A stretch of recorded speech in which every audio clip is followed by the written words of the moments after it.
Good evening. Welcome to part 2 of the Department of Public Services webinar series. Today's webinar will go over Vermont's current renewable electricity policies and programs.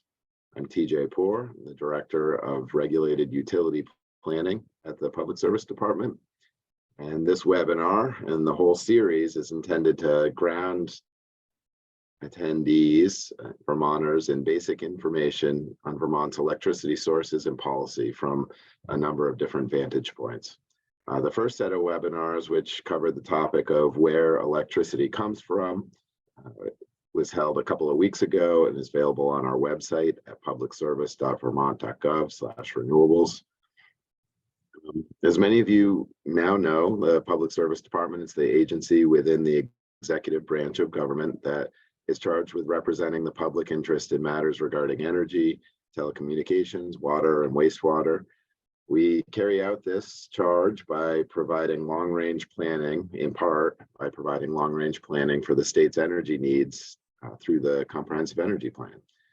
And this is with the goal in mind of meeting the public's need for least cost, environmentally sound, reliable energy systems in the short and long term.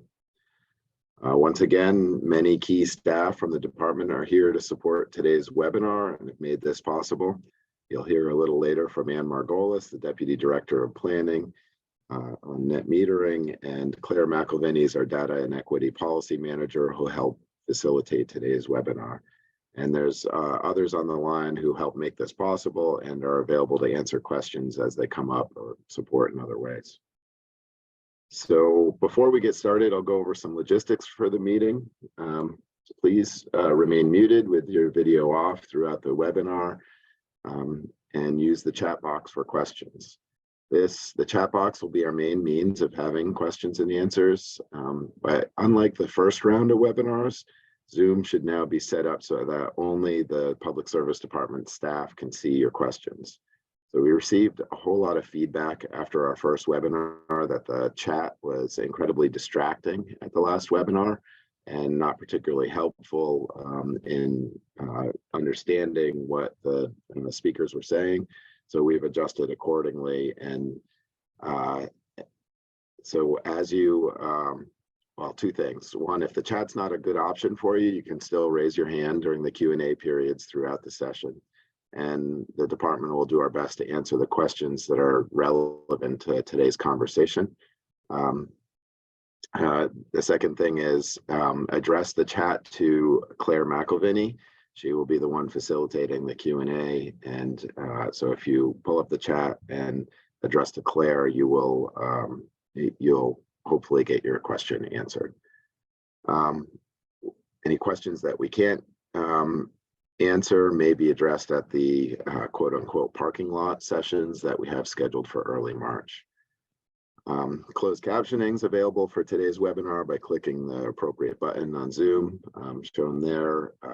The captions are auto-generated, may not be 100% accurate, but could be helpful. And then finally, the webinar, like the first sessions, is being recorded and will be posted on the department's website when in the next day or so. So a reminder as to the context of why we're here in the first place. This webinar is part of an effort to review our current state electricity policies and programs as it was recommended in our state's Comprehensive Energy Plan. The Climate Action Plan also had this recommendation following on the energy plan. After hearing input on over the summer, our office developed a 3-phase public engagement plan consistent with that feedback and with environmental justice legislation that was passed in 2022.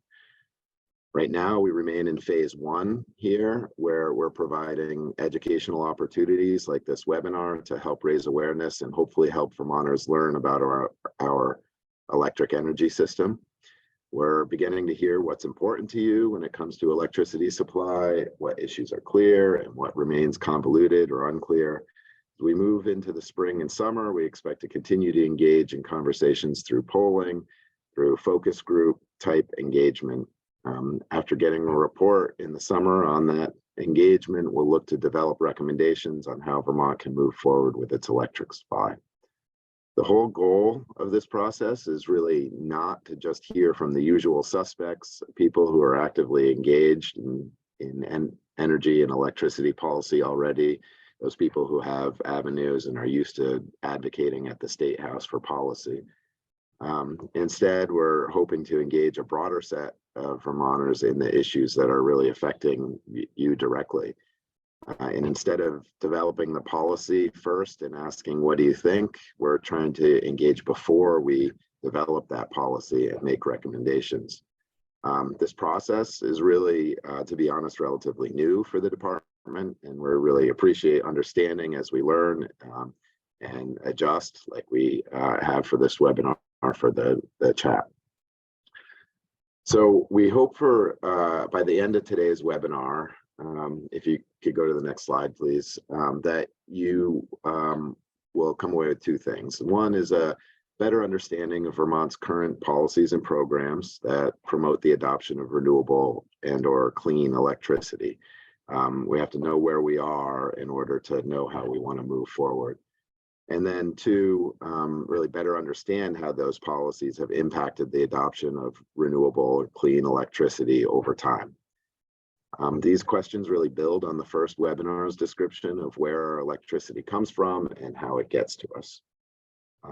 But so first, though, we'd really like to understand who is in the audience. So we have a short poll to help us do that.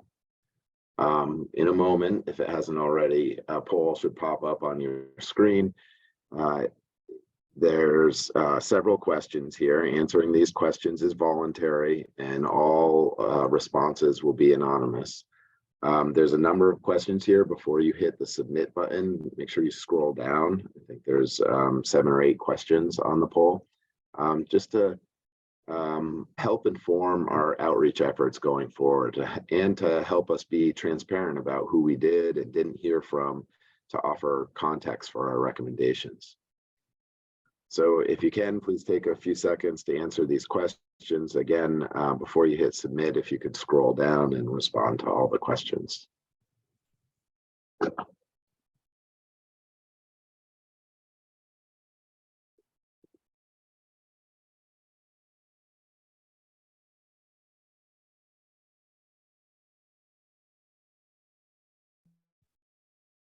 Okay, and we'll close the poll in about 20 seconds.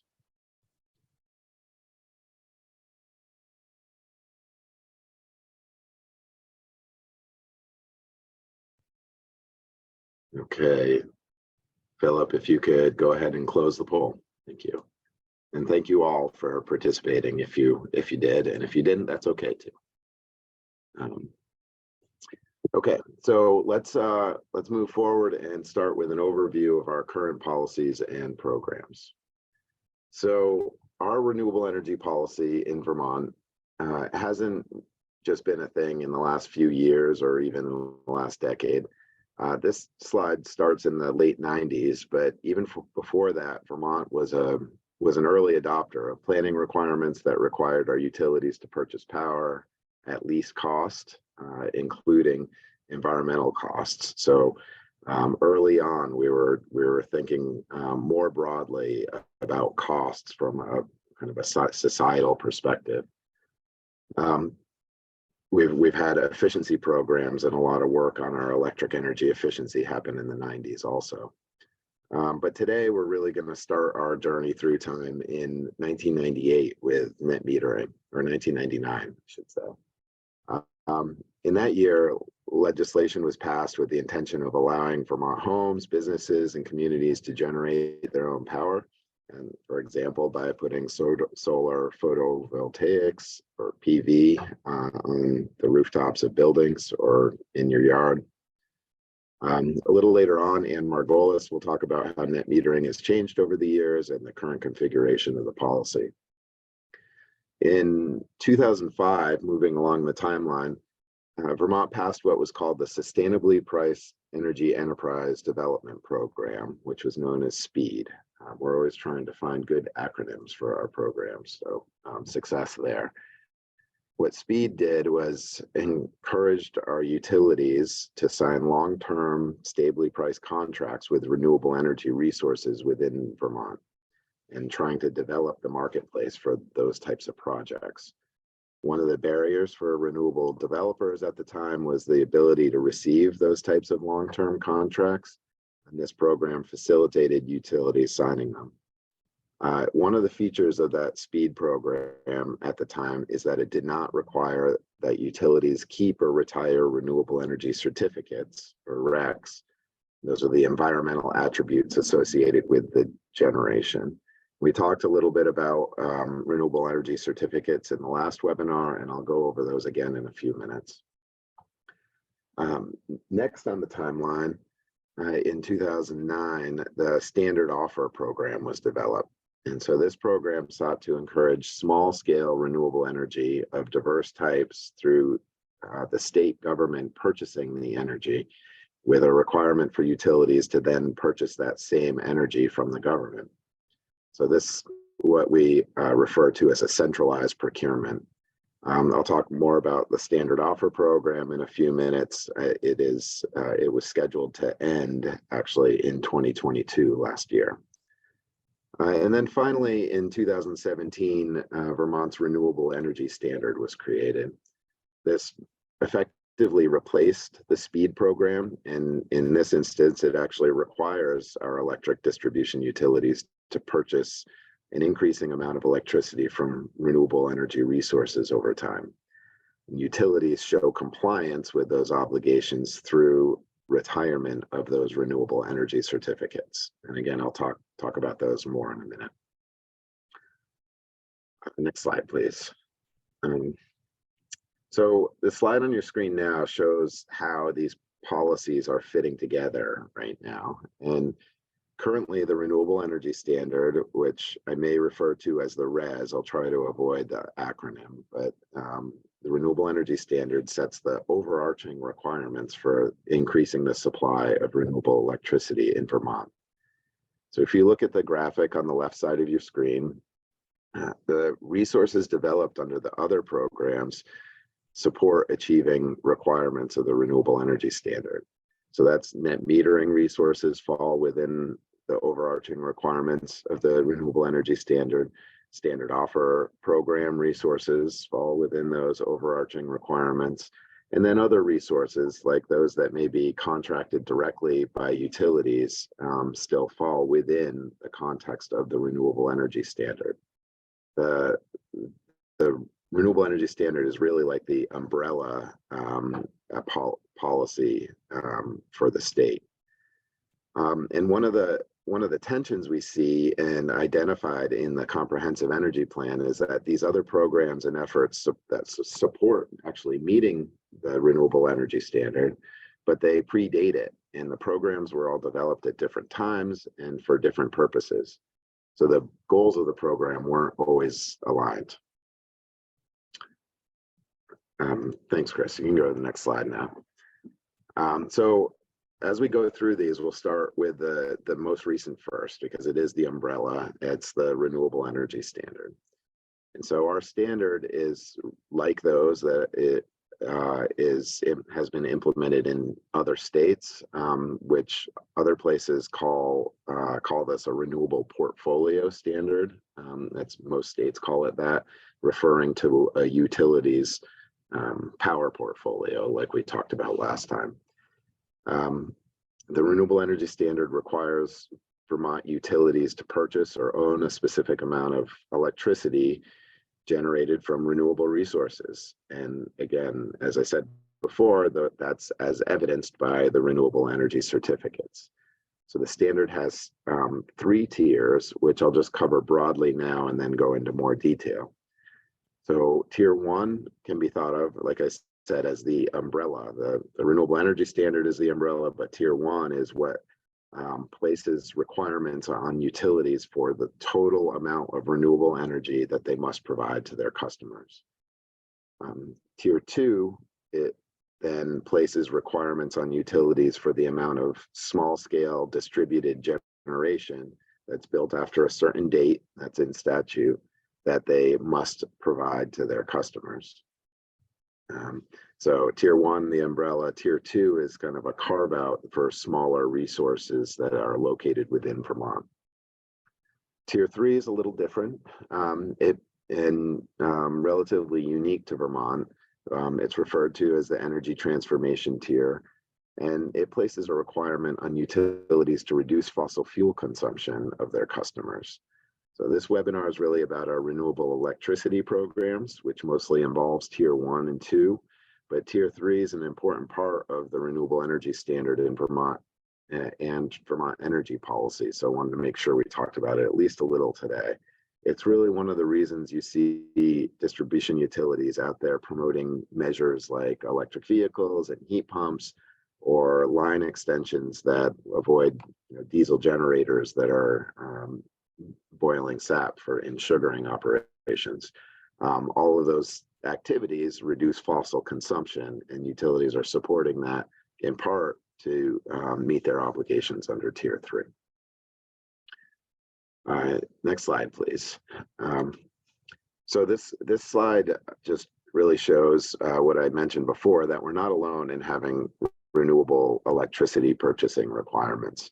We're one of 30 jurisdictions that have a renewable portfolio standard, and each standard really varies based on the goals of a particular state or territory.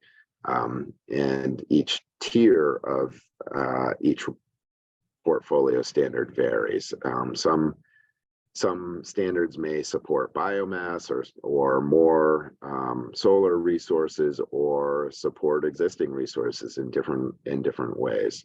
But about 30 states do have requirements for their utilities for the renewability of their portfolio.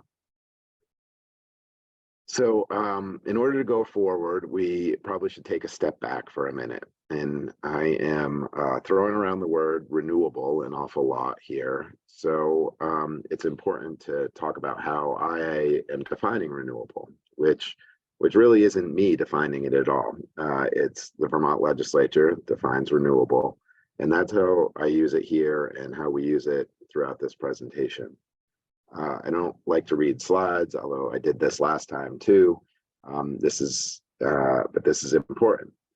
Renewable energy is defined by state statute as energy produced using a technology that relies on a resource that is being consumed at a harvest rate at or below its natural regeneration rate. The statute goes on to clarify that nuclear fuel is not considered renewable, but although in our lexicon in our discussions, nuclear fuel is often called clean, and when it's referred to as clean, it's talking about the carbon emissions at the point of combustion, which nuclear has none.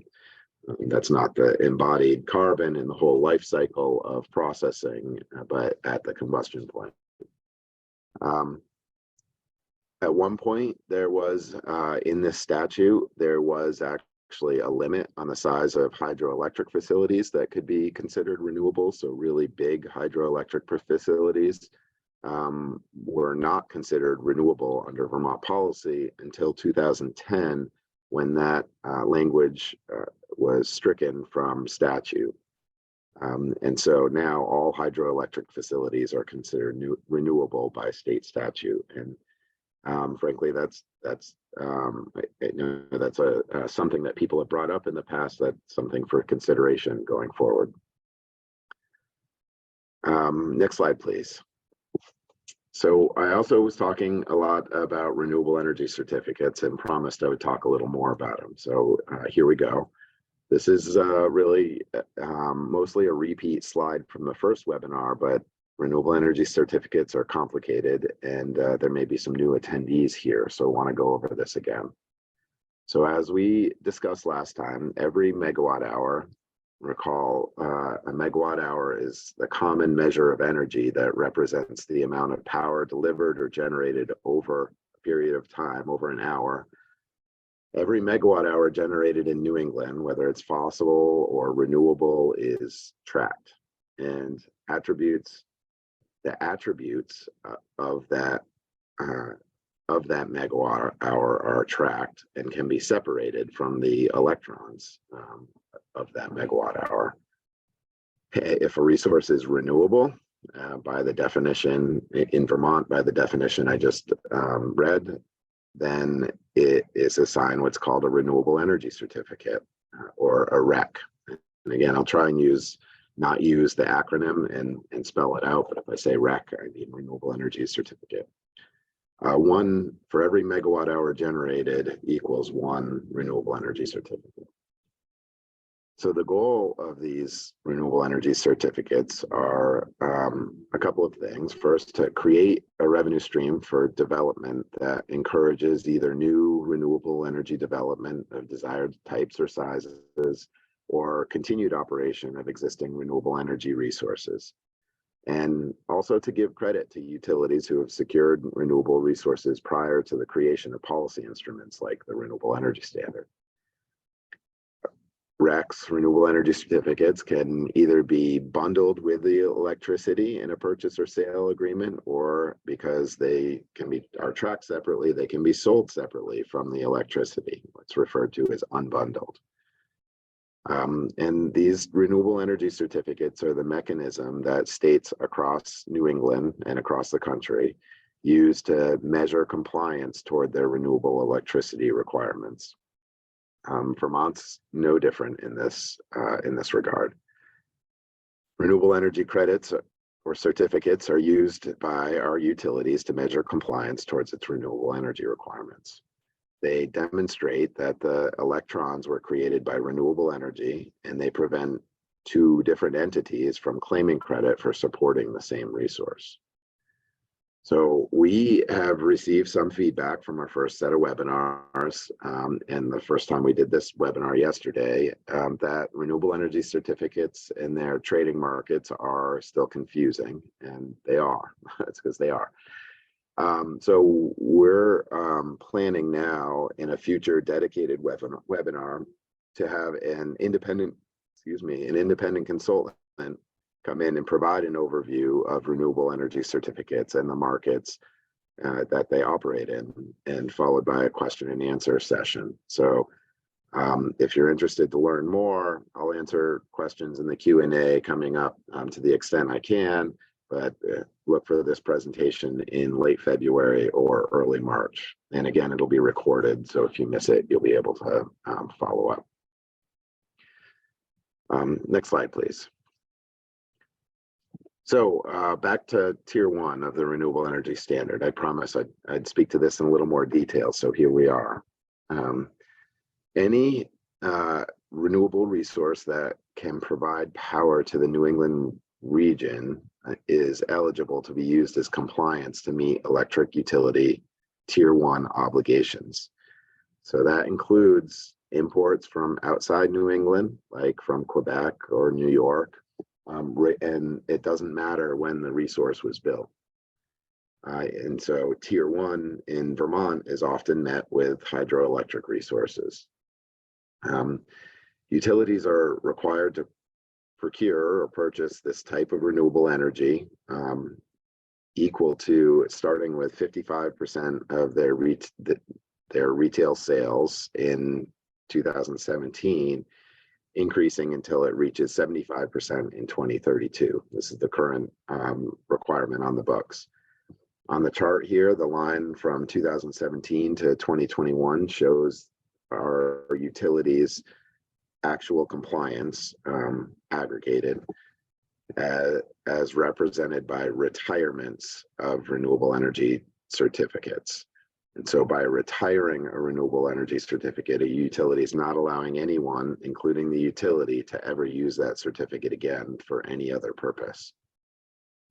I think I mentioned last time there's a tracking system that is used for all of New England, and that is the system in which a utility or any entity can go in and retire a REC, and so like kind of take it out of the marketplace, either if it's a utility to have it be used for compliance, to show compliance towards their obligations, or if it's not a utility, then just kind of to take it out of the marketplace to encourage the utilities have to then purchase a different renewable energy certificate or support another renewable energy resource.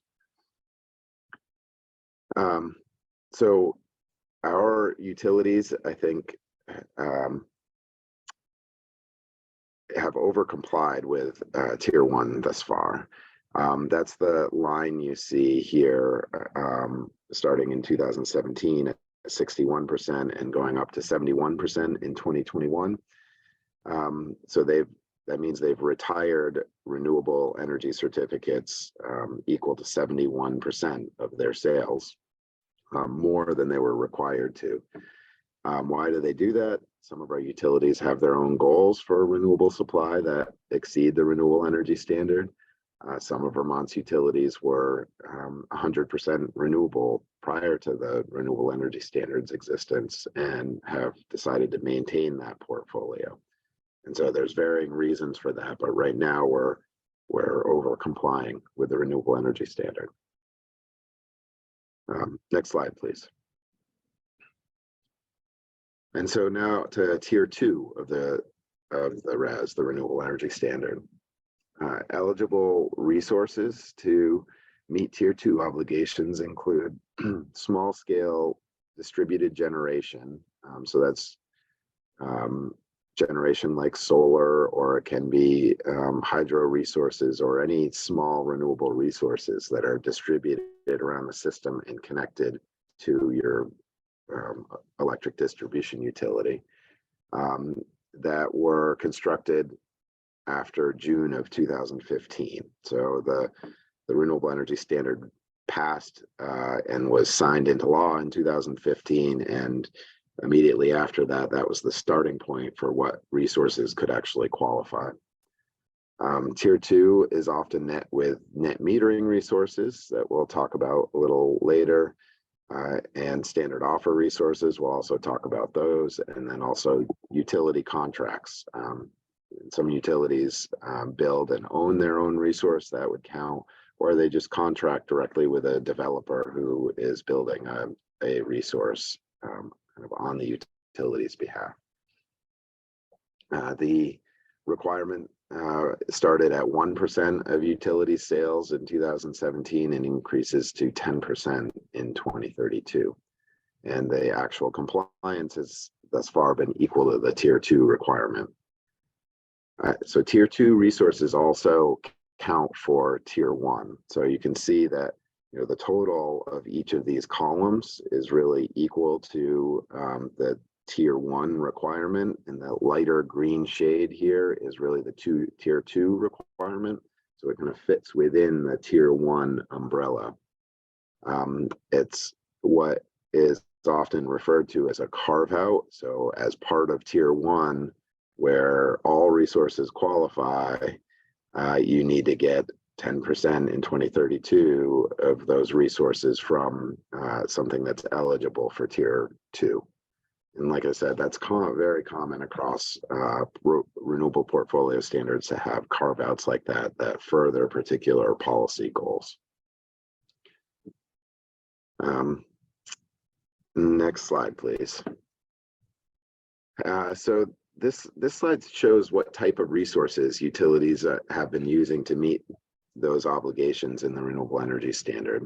And so we'll start on the right-hand side with Tier 2. About 61% of Tier 2 obligations are being met solely through the state's net metering program, and then another third being met by other solar resources. And the net metering program isn't all 100% solar resources, but it is mostly solar resources. The other solar resources are developed through the standard offer program or utility contracts, as I mentioned, or simply through the purchase of those unbundled renewable energy certificates from eligible resources. One note here is that as far as net metering goes, after 2017, utilities must retire the RECs assigned to them from net metering projects. So if a net metering resource comes online, you'll hear from Ann a little later, they're compensated differently, whether they transfer the renewable energy certificates to the utility or not. And if they do transfer their certificates, the utility must retire those. They can't resell those anywhere else. They do not have to, as far as the other programs like the standard offer, you do not have to retire those resources. You have the option of retiring them to meet your obligation or selling them in the marketplace. And finally, on tier 2, just you can see here on the chart, just because it's yellow, mostly all of tier 2 compliance is from one resource. It's from solar. There's a little bit of hydropower, but mostly solar. So moving to the chart on the left, those tier 2 resources, as I mentioned, count for tier 1 compliance, but in some are really only about 3.5% of the total compliance. Most compliance is from attributes associated with imports from Hydro-Quebec or other hydropower, including that's existing in New England and that is imported from New York. That 3.5% compares to, if you just were counting solar as a percent of the total electricity purchased or generated, you're at about 9 or 10% of sales. But now, if you're just talking about the renewable energy certificates, you're at 3.5% as they're used for compliance with tier 1 rec requirements. Okay, so next slide. We're going to pause now for questions before we move into the standard offer program and the net metering program discussion. So remember, we have a future webinar coming up to go deep into the understanding of renewable energy credits. Please enter your questions into the chat and direct them to Claire, and she will facilitate some questions here. Thanks, TJ. We do have some questions lined up already. So these two are related. One has some context, so I'm going to give the context and the questions. So first, with the context, it seems like we ought to increase tier 1 with electricity produced in Vermont, particularly after hearing about the solar project that's just been proposed in southern Vermont, Shaftesbury, but that there's currently no guarantee that that electricity will stay in Vermont.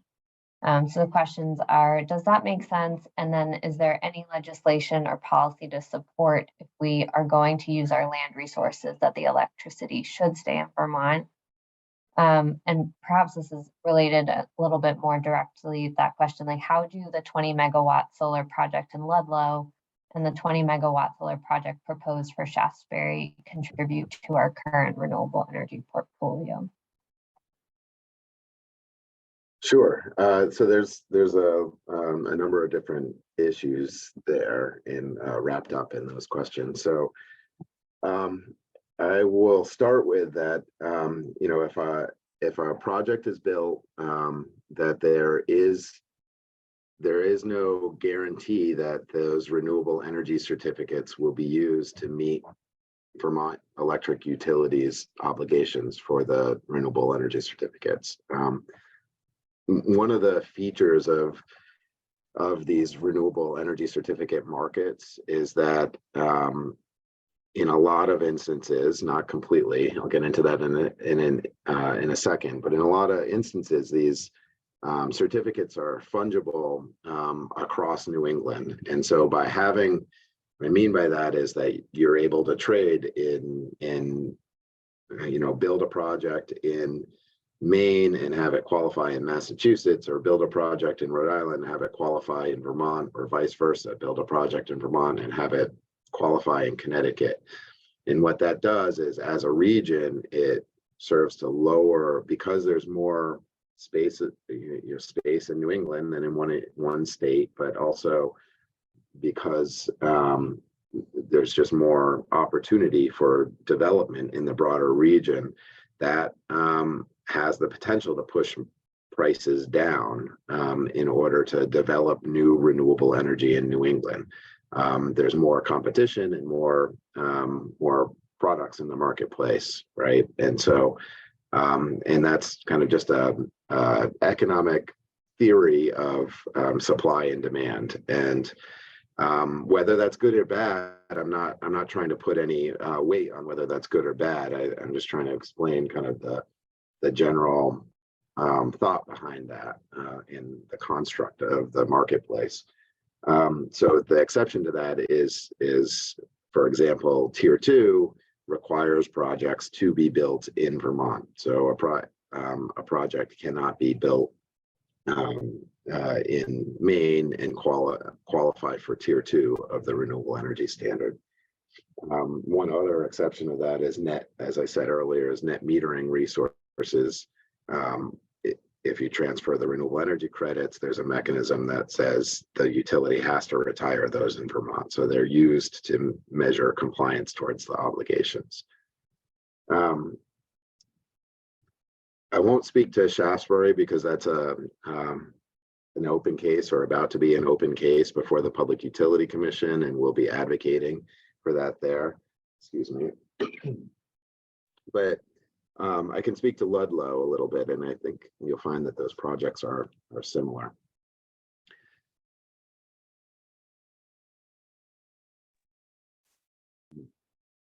So, as I understand it, that Ludlow project was built in response to a solicitation for projects that happened from Connecticut. So that is a resource that is hooked into our transmission system, and those renewable energy certificates are flowing to Connecticut.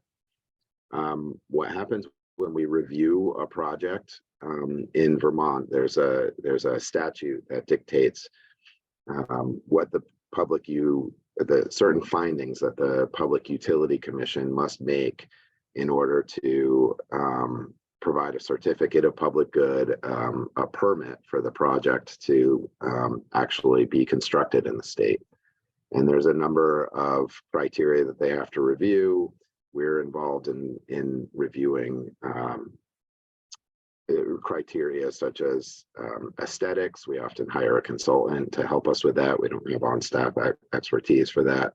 We review provisions, criteria related to orderly development of the region. That relates to town plans, and if there's town plans that speak to energy issues, those will be taken into account and given different weight depending on if those town plans have been certified in siting, pursuant to some siting processes, and economic benefit to the state. And those things get evaluated, and there's different, if the project doesn't provide, one of the factors under economic benefit is whether the project is providing electricity and renewable energy certificates under the renewable energy standard. But there's other factors for economic benefit, like tax base. There's, construction benefits, like that economic activity that happens on construction. And so all those kind of weigh into the Public Utility Commission's decisions. I think the last part of that question, I'm sorry, this is a really long answer, but it was a good question with a lot of pieces, that is there any legislation that would kind of guarantee or ensure that if we're going to use our land resources, that the energy stays within the state. I'm not aware of any right now that has that, and I think that is something that, if that's something that's meaningful to participants, that's something that we need to hear in this process, and one of the reasons why we want to engage. And so, now and going forward, we're taking feedback if that's something that's important, and we'll consider that in developing recommendations over the summer and fall. Sorry, that was a really long answer. I apologize. Thanks, DJ. And this question actually follows a little bit on, you were just talking about things the department considers when we're reviewing a project. This question asks, what does the department consider in making a determination that a project is environmentally sound with regard to potential soil contamination from a project, or things along those lines? If you want to comment quickly on our role in that process. Yeah, so with regard to soil and kind of the natural resource questions, those are criteria that the Public Utility Commission reviews and needs to make findings on. Our office, the Department of Public Service, is not the expert in those areas. The Agency of Natural Resources is really the lead on that and participates in those cases.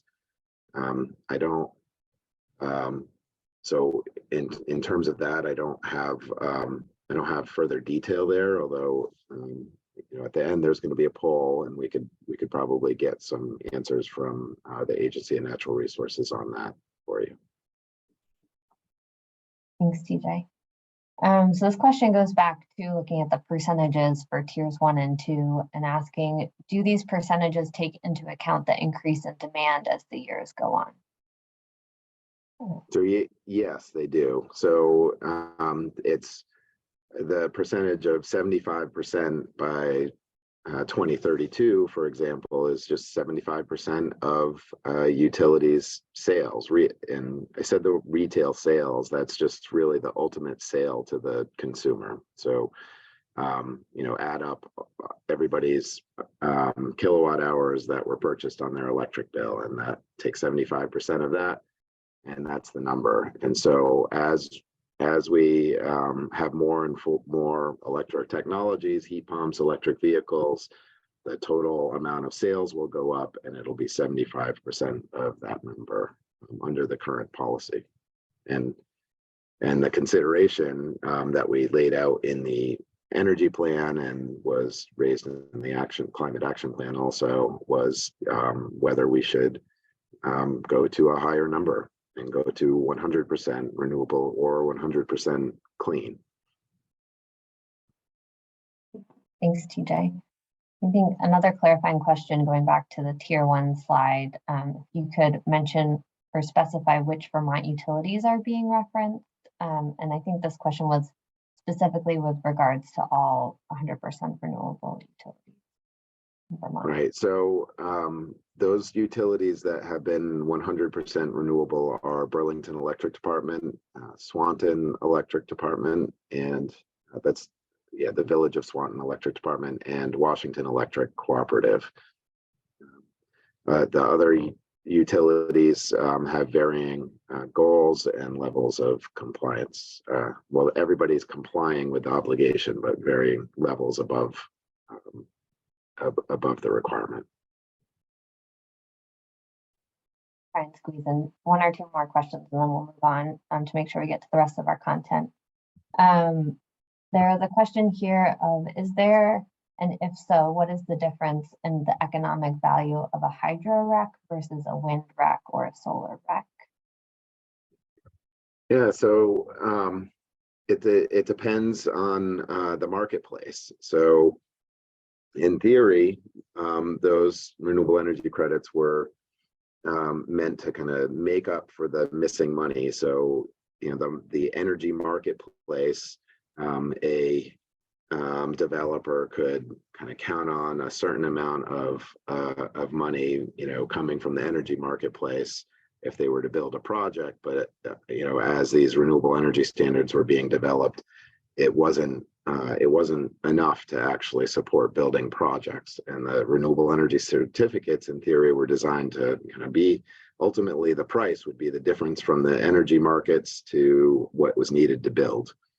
Now that kind of has varied over time and really has turned into a kind of a supply and demand question with depending on the different targets for the requirements of renewable portfolio standards. Right now, just for some context, right now a solar renewable energy credit for a new project that was built, let's say after 2015, would be in the $35 range, $35 per megawatt hour, or 3.5 cents per kilowatt hour. Over time, that has varied. It's been as high as $55 or $60 a megawatt hour, 5 or 6 cents a kilowatt hour, or as low as $7 a megawatt hour, 0.7 cents a kilowatt hour. So it does vary over time. But right now it's in the mid 30s. A hydroelectric resource has also varied over time. I think right now, depending on which kind of hydroelectric resource, you're talking about $5 to $10 a megawatt hour, a half a cent a kilowatt hour, or 1 cent a kilowatt hour. A few years ago, those were trading at $1 a megawatt hour. So it does vary over time.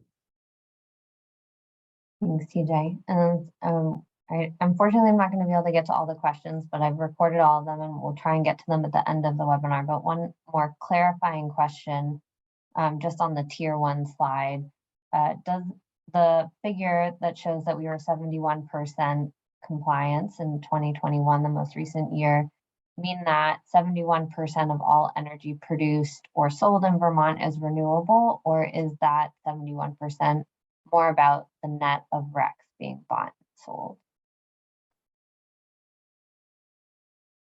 That is 71% of the utility's final sales are renewable, as evidenced by those renewable energy certificates. And so it's after counting up all of the RECs, and the utilities make compliance filings every year with us and the Public Utility Commission to make sure that they have those certificates and are supporting those resources. So it is not the percentage of total supply or total kilowatt hours or megawatt hours purchased.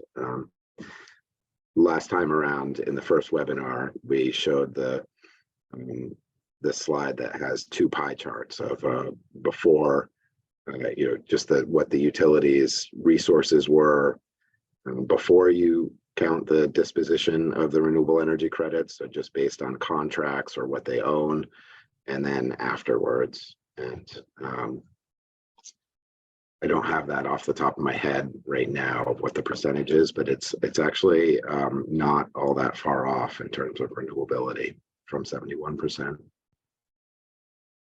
Great, thanks, TJ. And I think we'll move on just to make sure we get to all our slides. And again, we have all these questions and we'll try and get to as many of them as we can at the end of the presentation.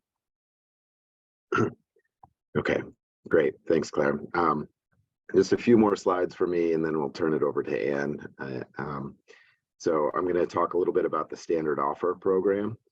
And again, this was enacted in 2009, making long-term contracts at known fixed prices available to eligible facilities. It was intended to stimulate small in-state renewable development through a centralized procurement mechanism. Again, meaning that the state government would be the contracting entity with a developer and making those projects very financeable for developers. And the government through the Public Utility Commission then requires electric utilities to purchase that power, passing through those costs and benefits of the resource to the utilities and ultimately ratepayers. As it was originally implemented, the program offered a fixed price set by the Public Utility Commission and opened a lottery where projects were accepted at that fixed price for development. It was really successful. The first 50 megawatts in the queue was filled immediately, and but there was no certainty that those projects were being proposed and developed at least cost, at the lowest possible cost. So that over time, the program evolved. It opened another 77.5 megawatts up for solicitation, but it was through a request for proposals process that awarded contracts to the lowest bidder. So then a total of 127.5 megawatts of contracts were awarded. And that entire statutory allocation has now been awarded with no new solicitations are scheduled. On the chart here, you can see what types of projects have been awarded contracts.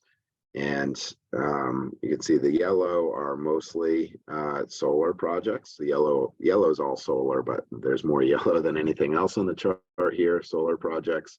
The size capacity is about 2 megawatts, a little over 2 megawatts was the cap for a size, because again, the program wanted small scale renewable development.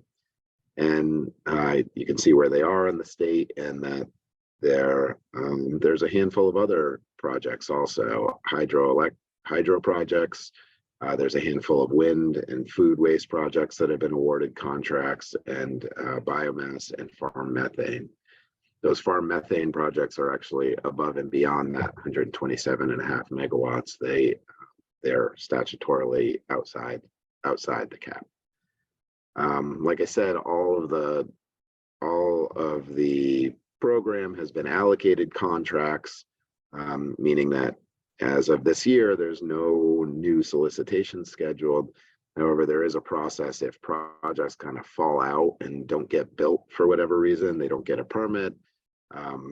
The Agency of Natural Resources has concerns with soil, like the last question, in a certain spot, or farmland, or the department has concerns with orderly development, then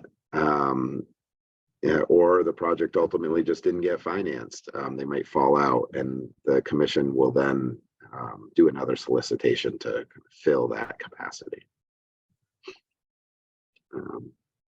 Next slide, please.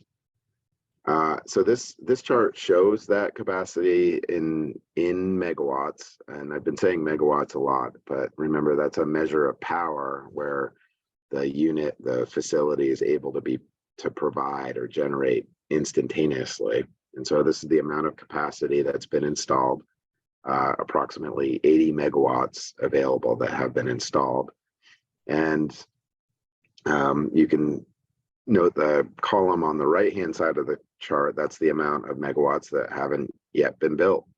About 50 megawatts have been awarded contracts and are in the permitting and construction process. So the standard offer process, in part, I talked about the goal of small scale renewable generation. It was also intended to support resource diversity. And there's a lot of carve outs within this program in the solicitation to support resource diversity. But as you can see on the chart, most of the projects that were awarded are solar projects, with a few of those farm methane, as well as those other resources I mentioned on the last slide. Resource diversity was probably one area where the standard offer program fell short. In 2022, the 80 megawatts of plants that have been installed produced over 126,000 megawatt hours of electricity. That measure of energy over the course of the year. That's a little bit over 2% of Vermont's annual supply. And finally, I just want to note one other aspect of the standard offer program that's directed by statute. It also has a baseload renewable portfolio requirement, which is intended to encourage plants that produce electricity essentially continuously at a constant rate. And I went ahead and read another piece of a slide, apologize, but in practice, that language, the statute goes on to put other parameters on what would qualify. In effect, it supports one biomass facility in Vermont with a fixed price contract, and that facility is the Rygate biomass facility, around a 20 megawatt plant in Rygate, Vermont. That contract will extend to 2032 if the plant meets certain criteria related to improving its efficiency. And similar to other components of the standard offer program, the commission has a contract with the facility, and then the distribution utilities are required to purchase the energy and renewable energy credits from that contract. So utilities and thus rate payers see the costs of that and the benefits as they flow through. So in the interest of time, I'll leave the standard offer at that for now. And I'm going to give you a break from my voice and turn it over to Deputy Director of Planning, Ann Margolis, to talk about net metering and clarifying questions about net metering, and the standard offer can come after the net metering talk. Great. You may wish for TJ back after you hear my voice. I have some laryngitis. I apologize. I'm going to try to speak in a very low voice. If you want to hear this without laryngitis, it's recorded from yesterday on our website, and feel free to go check that out. So what is net metering? It is, at its very essence, a way for customers, so that would be you and me and any other retail customer in Vermont, like a business, a school, etc., to generate your own electricity, primarily from renewable energy systems, and use that generation to offset your load. So that can happen in real time. Like in this example, you have a home with a solar panel. It's generating electricity during the day when it's sunny. And that electricity that it's generating is serving to reduce the amount of power that home is pulling from the grid. Also, that system is potentially generating more than the home can use instantaneously, and that's being fed out to the grid.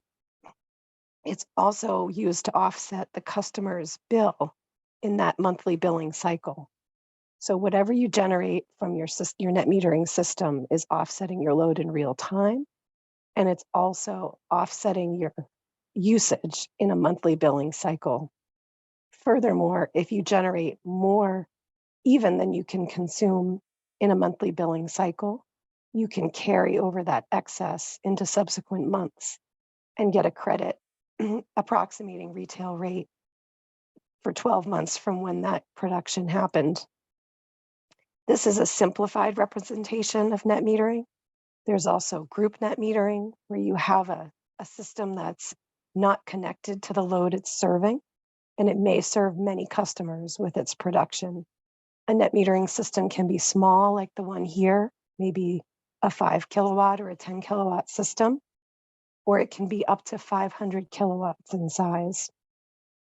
The net metering program has been one of our most successful mechanisms for procuring renewable generation in the state, in particular, solar generation. It's been around for 3 decades now, and like any program, and it's been around that long, it's been subject to many changes over time. So we're in the version of net metering that we call net metering 2.0. That took effect in January 2017. And it allows some tweaks every couple years from the Public Utility Commission to the compensation. So we're in the version of those tweaks called net metering 2.5. Next, please. So we talk about our net metering program having been around for 30 years. You can see here, most states in the US have a net metering program, and many of them were originated around the same time as Vermont's in the 90s. Some of the states are now starting to transition away from a simple netting 1 kilowatt hour produced for a net kilowatt hour consumed at retail rate, for a different framework for compensating those produced kilowatt hours. So there's just an overall map of the US here. You can see Vermont is still in the basic net metering framework. You can see some states transitioning to some different compensation rules. Sometimes these are called net billing, for instance. Vermont has been having discussions for many years now about what the right compensation framework should be going forward for small scale distributed generation. There's active rulemaking before the Public Utility Commission if folks are interested in learning more about that. There's a lot of discussion at the national level about the way states are transitioning these customer self-generation type programs. And I'm sure we'll be talking about it quite a bit in the months to come. Definitely tends to be a hot topic. Next, please. So how does the compensation work? Essentially, you're compensated in two primary ways. The first way is what I was discussing in the beginning, where you are basically offsetting your consumption with your production. And that's happening at your retail rate or something very close to your retail rate. So every kilowatt hour that your net metering system produces is going to receive a value at retail rate or very close to it. Secondly, every kilowatt hour your net metering system produces is going to receive a value based on its siting and its size, as well as its REC disposition. So the categories that you see listed here represent the size and the siting of the system. So a category 1 system will be your small rooftop potentially, or it could be maybe in your backyard. If you have a solar tracker, that's up to 15 kilowatts in size. A category 2 system will be 15 to 150 kilowatts on a preferred site. So what's a preferred site? You can see one in the picture here, a rooftop, a brownfield, for instance, a capped landfill on the site of the person or the entity that's taking more than 50% of the production. And also, there's a category called town preferred sites. So there's a lot of ways to become a preferred site. So if you are on a preferred site and you're in this size bucket, you'll be a category 2. A category 3 system would be 150 to 500 kilowatts, also on a preferred site. The picture you see here is a 180 kilowatt system.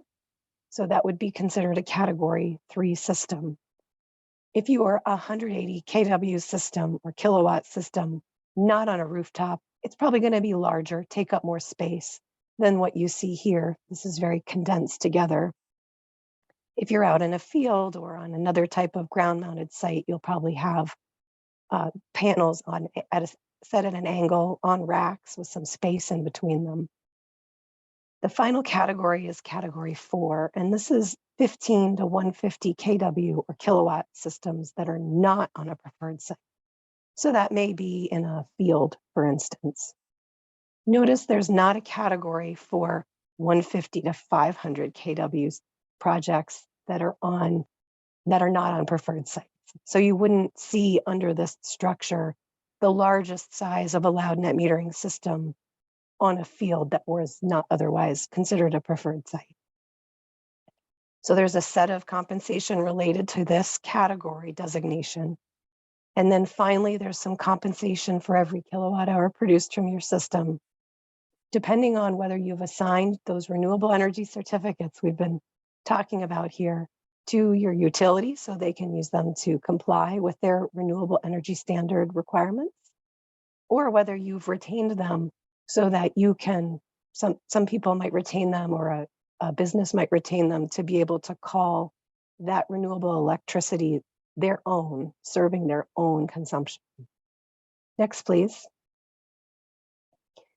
This is a very simplified overview of the compensation and how it's changed through time. It doesn't talk about these net metering 1.0 systems, so systems that were permitted prior to 2017. Those systems had what's called a solar credit. That solar credit is what morphed into what we call these siting and REC, or renewable energy credit adjusters, that I just talked about. So you can see the changes every couple years to the compensation. There's the part you net out at retail rate. So you can see here an approximation of that retail rate, the statewide blended rate. So a system that would get permitted today would be receiving about 17 cents per kilowatt hour for every kilowatt hour it produces. That's going to vary a little bit by the utility you're in. We don't all pay the same retail rate, and whether the system is serving your own load, so truly offsetting your consumption, or whether it's one of those off-site systems where everything that's produced is considered what we call excess generation.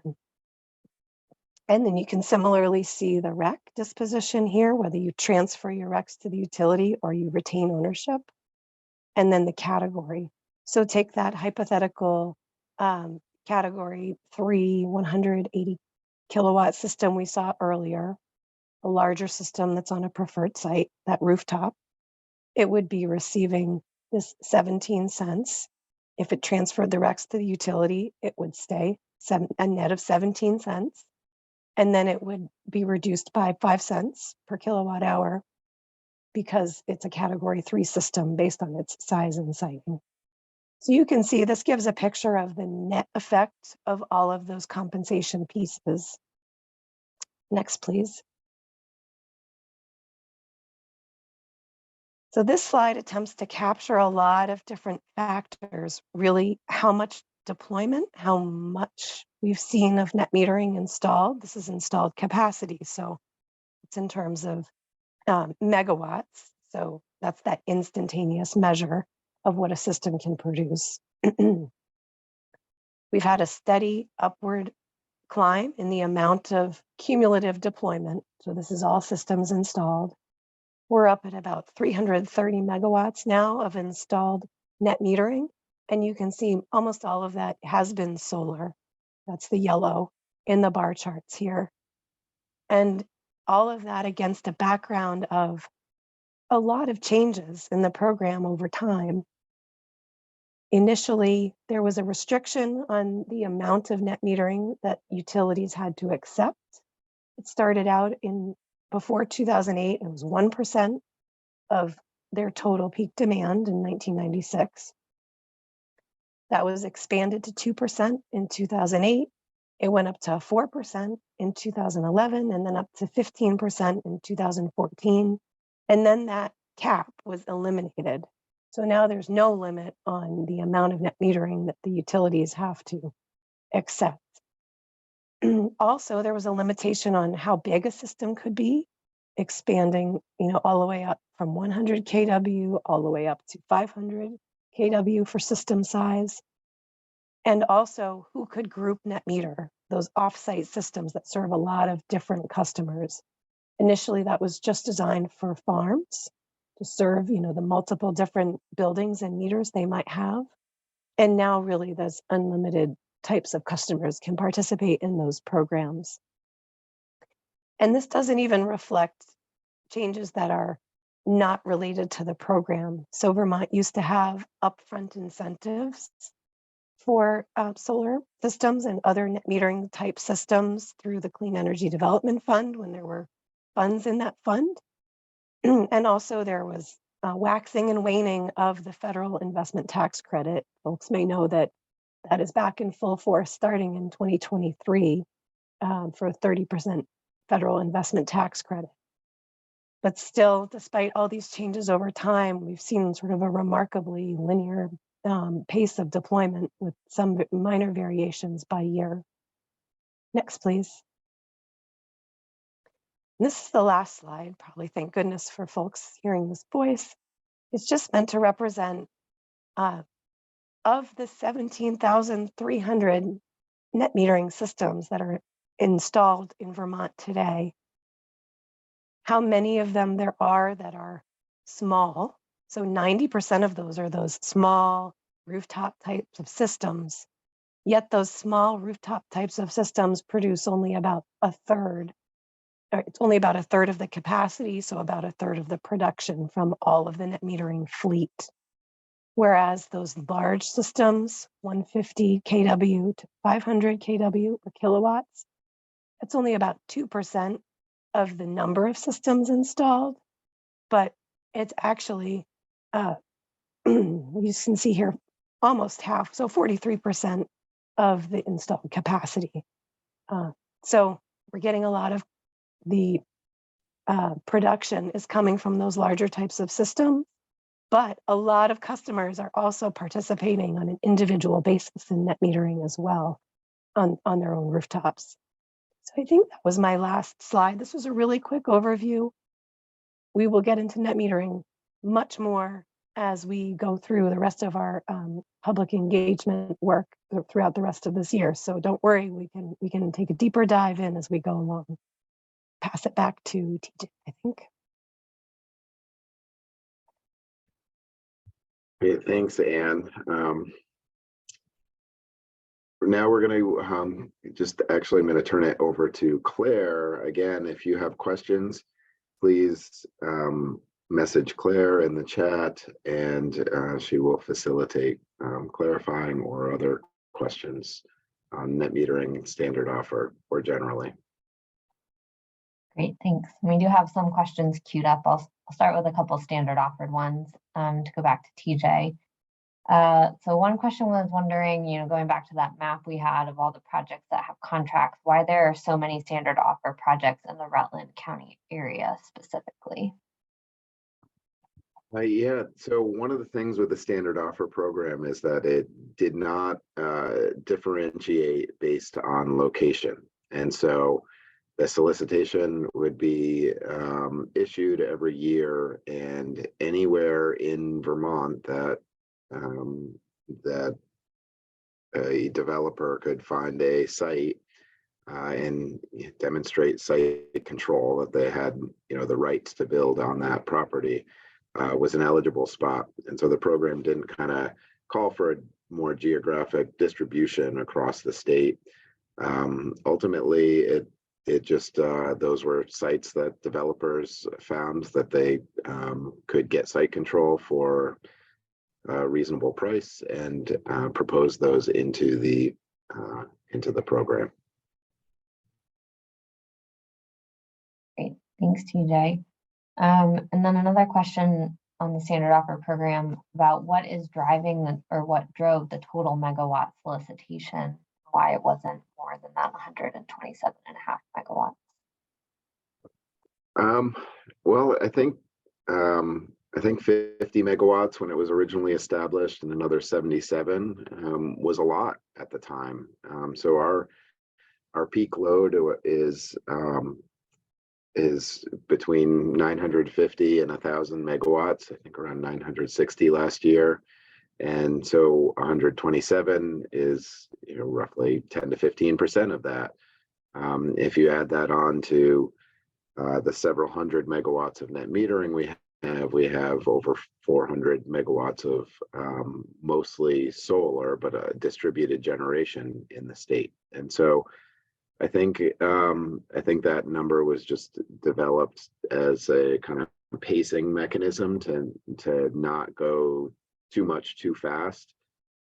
There was in the statute, there was kind of, after the 50 megawatts, there were annual solicitations of starting with 5 per year and then moving up to 10 megawatts per year to kind of pace the program out. Thanks, TJ. And then another question, is resource diversity mandated by statute? Just considering what that component of it is encouraged by statute for the standard offer program. As far as utility procurement generally, it is not mandated, but it is it is in the interest of utilities to procure power from varying resources. We haven't in these webinars yet got into the different characteristics of resources and kind of when they operate, whether a solar plant operates in the day and more so in the spring than in the winter, or in the summer than in the winter, whereas a wind plant might operate more in the evenings, or operate more in the winter. And so different characteristics of different resources we haven't talked about. But so it's not it isn't a mandate, but when thinking about integrated resource planning for utilities, where they integrate under those power choices and including energy efficiency, they need to think about kind of the timing of the resources, as well as the cost and the environmental attributes, and then compare that to their their demand, what they need to actually supply. And the demand has a shape also. It's not equal throughout the course of the year or a day, as you can imagine when you shut off all your lights to go to bed and then turn them on in the morning and take a shower, you're using more electricity. Great, thanks, TJ. And then one last question on standard offer before we address some net metering questions. But wondering if you could speak to the extent that we consider emissions, the projects that might be in, say, the standard offer program, and specifically with the farm methane projects, the extent to which we might consider the emissions from cow burps or any transportation required to use that resource. So not in the standard offer program, the emissions are not one of the criteria that are evaluated. More broadly, emissions can be evaluated in utility contracts or siting as they speak to economic impact. And when economic impact is measured, it's not just dollars and hard dollars and cents. It's can be societal impact as well, including the monetized value of emissions. Great. Thanks, TJ. And so now, well, I guess this question could be kind of a bridge between net metering and standard offer, but if either you or Anne could talk about, I think with a clarifying question, what are the limitations with regards to size, for example, to developing community solar projects? Well, I think at the highest level, I'll start, and this may be a little outside standard offer or net metering, but a community solar project doesn't necessarily need to be a net metered project or a standard offer project. There are utility programs that are building or contracting with or building on their own community solar projects that are then intended to be distributed to communities. And so Vermont Electric Co-op is a good example. They've over the last few years developed a couple of projects that they then in turn have turned into a community solar program that where members of the co-op can buy in to have kind of an ownership stake of the solar project. I'll also mention that as some of the federal stimulus dollars that have come into the state have been dedicated to what's called the affordable community renewable energy program, ACRE. Like I said, we like acronyms, but that money comes through the Department of Public Service, but we're distributing it to pilot a number of different community solar models within our utilities in order to see if there are better ways to engage community members with their own with the renewable energy. I'll let Anne speak to community solar concept within the construct of net metering. DJ, I'll try to speak. That is, community solar it depends on how you define it, right? So there's folks I think who might want to say, well, a large net metering system, so those can be up to 500 kW in size. There was a period of time where they could be even larger if they served a municipality, for example, and were on a landfill. So is one of those large net metering projects just community by default in that it serves a community of people?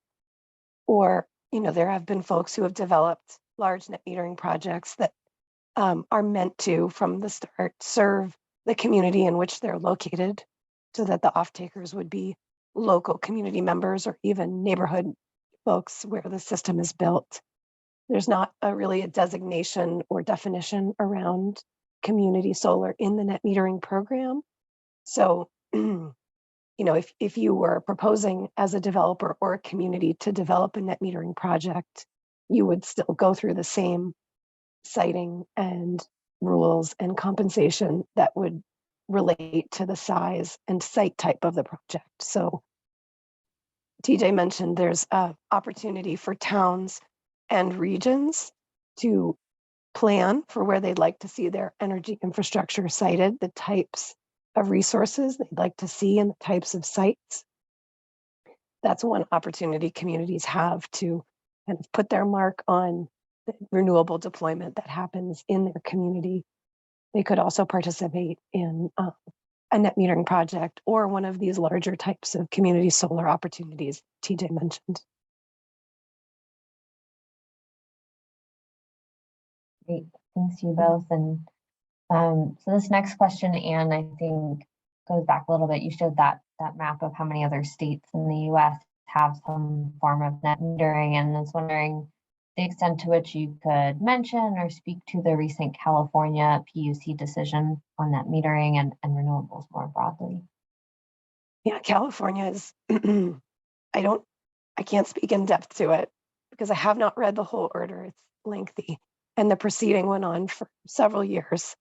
So there's a lot of background to that proposal that was adopted by the California Public Utility Commission to essentially move away from a net metering structure to more of a net billing type of structure where the excess generation is compensated differently than that generation that's actually reducing your load on site.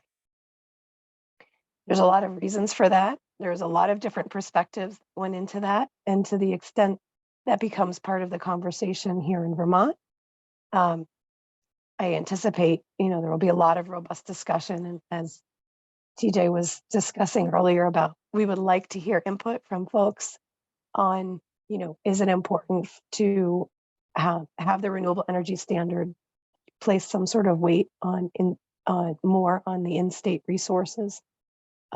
I think it's also very important to hear from folks the extent to which net metering is important to them, or distributed generation, or a mechanism for compensation, or factors such as cost, equity, et cetera. Those are all factors that came up in the California proceeding. I think it would behoove folks to take a look at it so we can kind of all engage in a conversation about, are there any factors from that proceeding and that decision that are meaningful in the Vermont context. California is another state that has a very high penetration of net metering and of solar in relation to that metric of our total demand. As TJ was mentioning, 900 to 1,000 megawatts, over 400, about 450 megawatts of distributed solar now.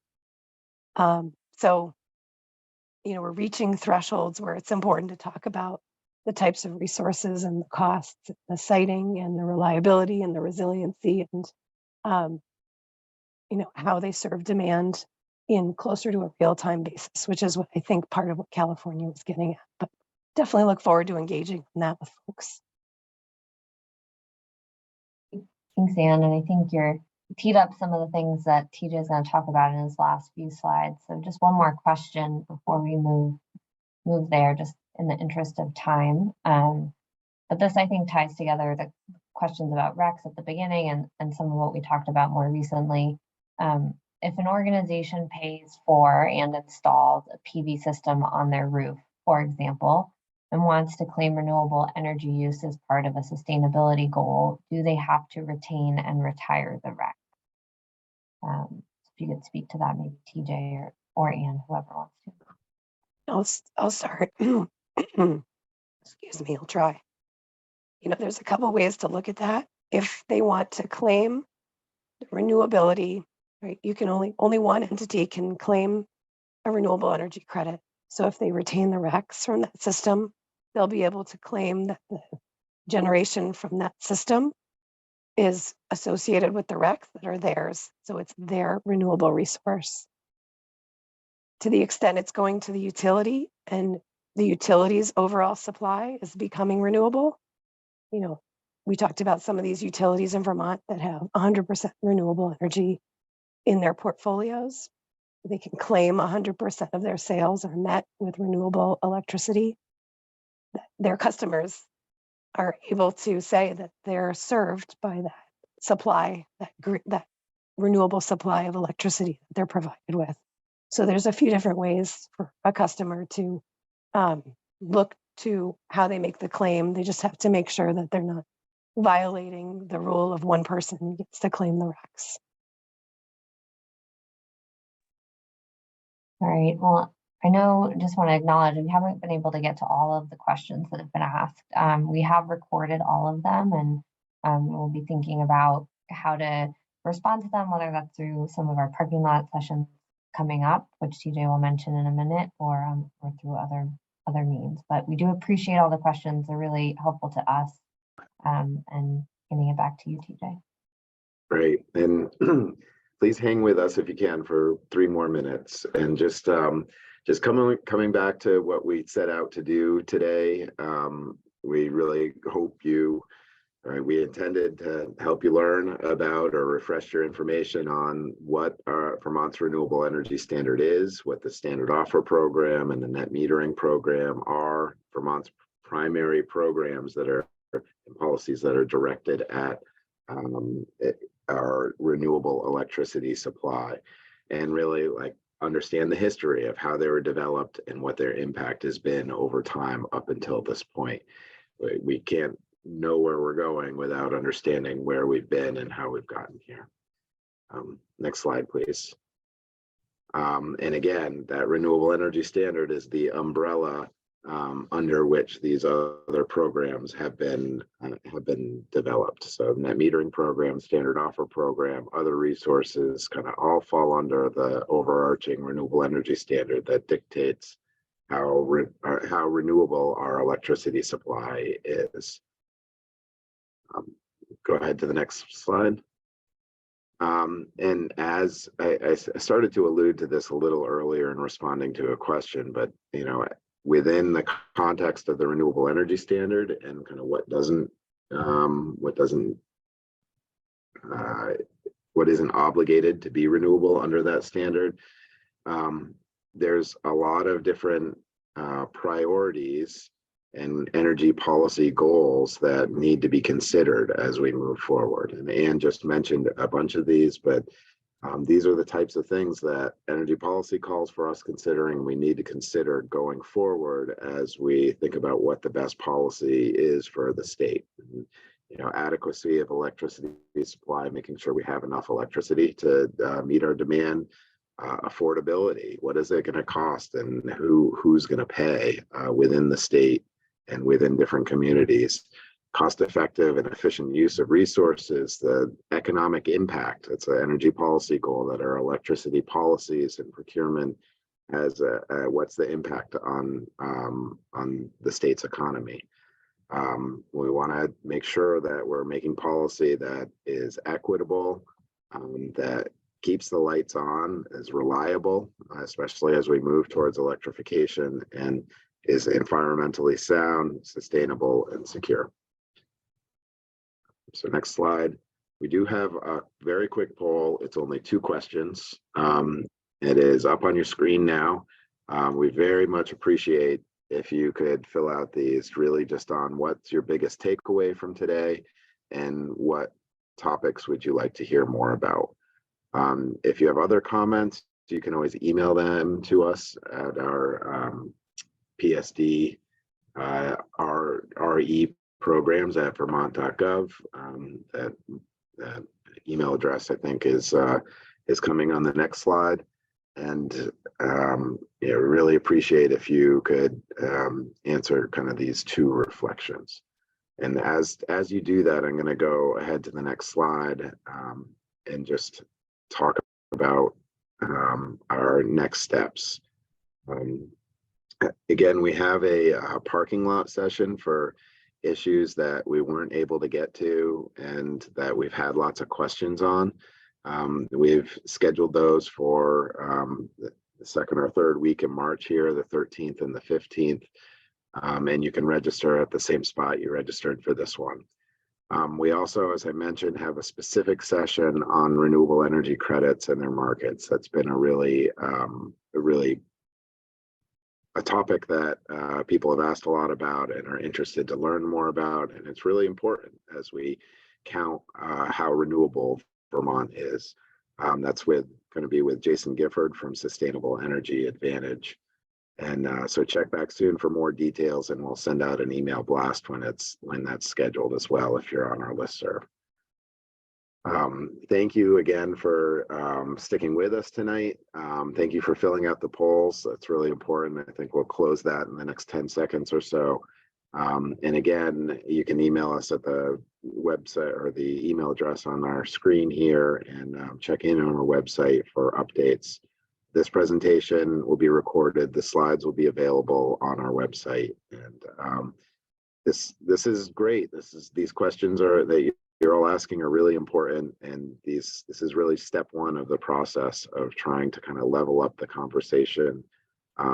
We want to provide objective information that we can all not have to argue about the facts, and we can really have good discussions about policy if we have a sound footing to do that on. With that, I think we'll close the poll, please, and thank you again, and have a wonderful night and rest of the week.